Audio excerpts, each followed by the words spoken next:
ذكر كذبت ثمود بالنذر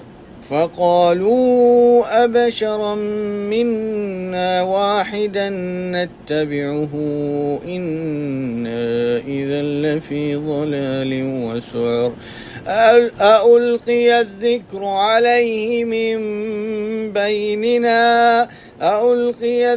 عليه من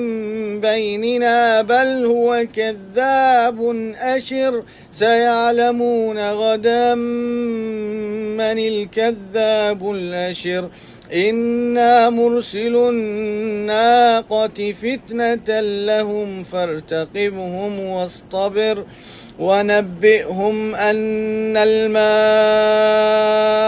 قسمة بينهم كل شرب محتضر فنادوا صاحبهم فتعاطى فعقر فكيف كان عذابي ونذر إنا أرسلنا عليهم صيحة واحدة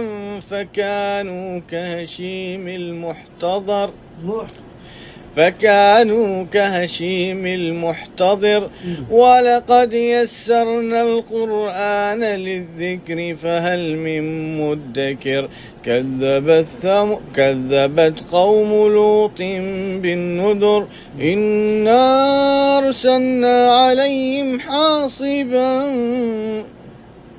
إلا آل لوط نجيناهم بسحر نعمة من عندنا كذلك نجزي من شكر ولقد أنذرهم بطشتنا فتماروا بالنذر ولقد راودوه عن ضيفه فطمسنا أعينهم فذوقوا عذابي ونذر ولقد صبحهم بكرة عذاب مستقر فذوقوا عذابي ونذر ولقد يسرنا القرآن للذكر فهل من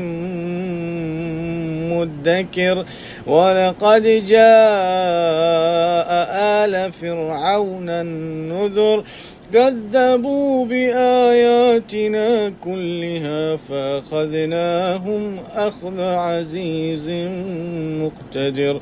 أكفاركم خير من أولئكم أم لكم براءة في الزبر